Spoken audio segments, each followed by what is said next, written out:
So we're operating quite often we're operating from, bad news, reactivity, and uncertainty. So, a lot of the times we don't really have sort of useful tools to be able to navigate through that, except for maybe like positive mindset and that sort of thing. But what's interesting is that where breathing dysfunctions come into it.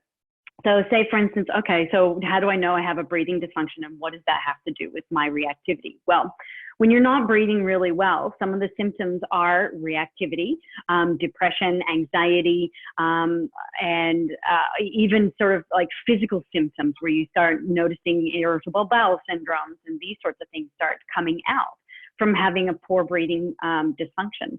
So it's interesting. So these behaviors come out of breathing. So breathing is the one thing that you can pull out of automatic and into manual drive, which if you're having a conversation with your husband or wife, or with your kids, or with your team at work, and you start finding that you get reactive really easily, especially right now, the fastest thing that you can do is create a breath in between your reactivity and your response, which will give you an instant moment to go from reacting to responding. And quite often it's a very different sort of energy that you create moving forward.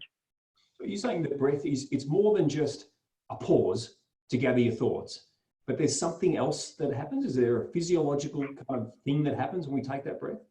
Yes, thank you for asking. So when you have a poor breathing dysfunction, you're breathing off too much CO2 and becoming imbalanced in your body, and your body sends red alerts to your mind. And then that's when you go reactive towards everything. So if you can stop and take a few breaths, you start balancing out your CO2 and O2 levels, so oxygen levels in your body.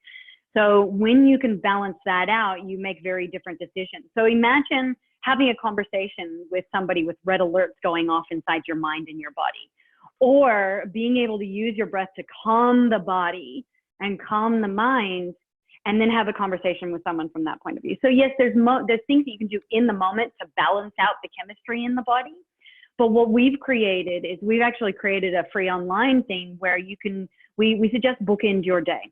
If you're like really serious about managing your state, and if you are like, I've got some things to do during these times and I need to be clear and on and focused, we just recommend bookending your day. So have like a breathing practice, could be 3 minutes, could be 6 or 12 minutes. The one that we've created is between 6 and 9 minutes in the morning, and about 6 and 9 minutes in the evening, to help you be able to calm and balance out the body and be able to create clear focus and be able to connect with your intentions and what you want. I love that. You know, what you're saying is let's not just survive. Let's not just not react when we're in the heat of the moment, but how can we truly thrive?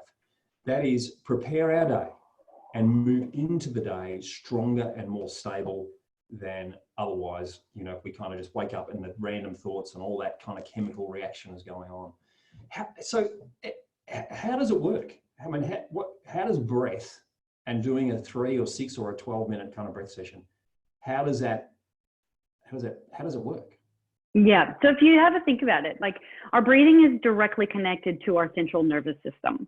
So the inhale is connected to being able to energize the central nervous system, if you think about it. And you can start energizing the brain and energizing the body. And the exhale is connected to relaxing the central nervous system. So if you think of something like this. You demonstrate that so well. It automatically, thank you. It automatically has a calming effect on the body. So if you can take back the control of your mind and your body through your breath, you can then make a choice rather than feel like you're at the effect of the environment around you. We call it being the eye of the storm. Yeah. And there's no woo-woo around it. Breath is obviously over the centuries been, associated with religion, with spirituality, but you're really saying there's a science behind this. Yeah.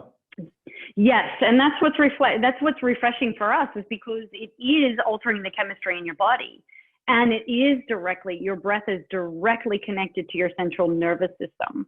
So via what you would already know, the vagus nerve. So your breathing is communicating to your body the way you breathe. So if you're going to breathe in like a panicky way, we all inherently know that that person is panicking. But if you see somebody who's breathing like, their energy is very calm and centered, and it's what do you call it? Like it's magnetic. You know, how somebody feels around you, you feel it too. And it's all like breathing is the oldest communication system as well. So yeah, and we are working with the medical team around this, proving a lot of these strategies. So awesome. We need to be that too.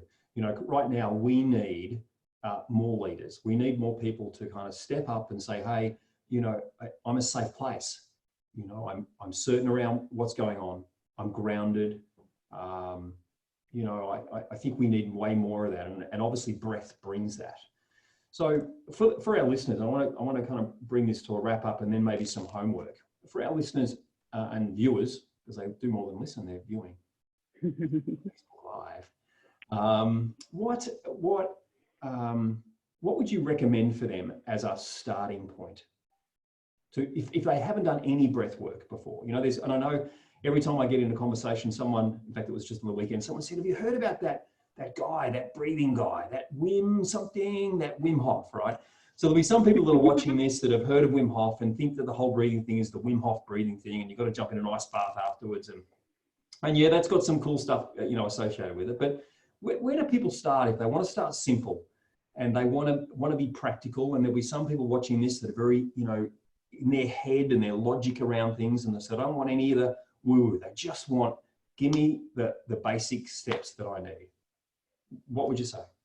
Yes, that is a great question. And we've worked with Wim. I love him dearly. He wrote a foreword in our book. So like, you know, there is a time and a place for that.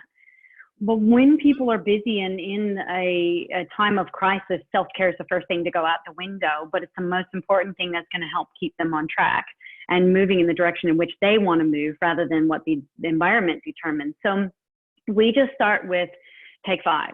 And it could be 5 breaths or 5 minutes. But what is going to bring you the fastest sort of grounding technique is like a coherent breath, which is a 5-second in, 5-second out, and just do that 5 times. And it takes less than a minute. When would you recommend people do that? Is this better off done in a ritual way, that it's so at the same time you get up and you do your breaths first, or do you throw that in at any time throughout the day? Oh man, I throw it in any time. Like I'm even when I'm listening to you, I'm listening in with 5 seconds in and 5 seconds out, and nobody knows that I am doing coherent breathing to stay grounded and focused. So you can do it from anywhere. I love doing it first thing in the morning.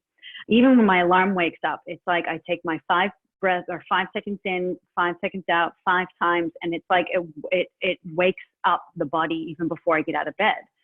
I'm having a conversation. If I notice the reactivity is coming up, I'll be listening through my nose. So I'll be listening to someone speaking while I'm breathing in and out through my nose very slowly. And they actually did a scientific experiment on this. They accidentally found out that when you breathe in through your nose, you retain 60% more information. So when you're breathing through your nose, it's easier for memory recall, as well as taking in information. So even if you just do a simple switch to breathing through your nose, it'll have a huge influence. I just did that then, right? I wanted to try that out because when you said to do that, I went, oh, but I'll be too much thinking about my breathing. And I just literally did it then while you were chatting, and it was better. Like that was weird. It was definitely better. Yeah, it's a way of bringing people into being more connected, I feel. But also, you know, it has me be like I'm listening, like I'm here with you, I'm in the moment, I'm present. And then like, you know, then intuition sort of starts to play in and I go, okay, you know, you just start making better decisions, I feel. Important. And one of the things, I don't know whether you've done any work with neuro-linguistic programming, but NLP, you know, we talk about, you know, matching and mirroring and then leading. And so, you know, if we see someone that's kind of breathing you know, and they're in that panic state, to move your breath from maybe that faster state into slowly into that slower state helps them move out of the panic as well, to demonstrate that. So Ben, I'm so glad that you said that, because I think in times like this, now more than ever, how you show up matters to the people around you. And we've seen this time and time again. There is scientific, like in NLP, they talk about, you know, it's the oldest communication system. It's not woo-woo. It is proven.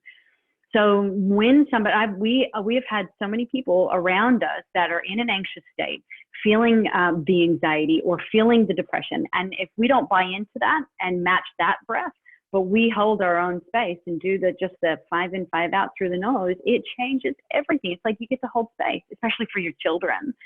Like for those that are listening that have children, it's like magic when they're having a tantrum or when they're going crazy. And, you know, if you would normally react or try to control or tell them what to do, for me, I just stopped all that and started breathing through my nose. And it's so interesting. They'll have their little thing, they'll complete it. And then my little one comes to me and she goes, or the oldest one, she's 9, and she goes, oh, mommy, she goes, thank you. She goes, you're like my light, you know? And I'm like, oh, you know, so it's instead of creating, you know, the tension, you're creating the space for it to be okay, but also then creating the space of strength for the people around you. Awesome. Awesome. So in wrapping, there's going to be heaps of people watching this, and I'm recording it. And for my coaching clients and my chiropractic clients, I'm going to send them an email with this recording so they can, you know, continue to use this. But those that want to take it to the next level, those that want to make more of a discipline than kind of this one-off conversation, you said you've got is there a free course that they can do with you guys at the moment? Yeah, so we've got a free course, Breathe Through Turbulent Times, and it's got the bookend, you know, where you've got quick, short morning routine, short evening routine, and then we've got some breathing quickies in there, which are like 5-second and 30-second exercises that you can do to get you focused, or if you're feeling too wired, to help you calm down, or if you're feeling too tired, to help energize you to get through the rest of the day. And really, it's like, it's not in the words, it's in the practice. So when you actually breathe with it and you have that experience of a shift in energy, that's where the magic really starts to happen. And then we invite you to come breathe with us once a week on a 30-minute quick, it's a 30-minute once a week. Think of it like a show up self-care routine where you show up and you breathe, you shift some energy, you get grounded for the rest of the week. Wow. I didn't know that you guys were doing that. Yeah, so we're offering the first month for free to come try it out and see how it creates a shift for you. Very cool. I'm on that. And who doesn't love a quickie? Yeah, I know, right? Hey, that is gold, Angelina. Absolute gold. I hope everyone's enjoyed that. I'm going to put the link to where people can access that on the Facebook page, and I'll put that in my email. Thanks again for taking the time out. I know you guys are super busy at the moment, and productive, I should say, at the moment. I'm making some changes in some people's lives. So I appreciate you taking the time out to have a chat today. It's my pleasure. Thanks, Ben. I appreciate that. Good on you. Thanks, Angelina. Cheers. Sure. Catch ya.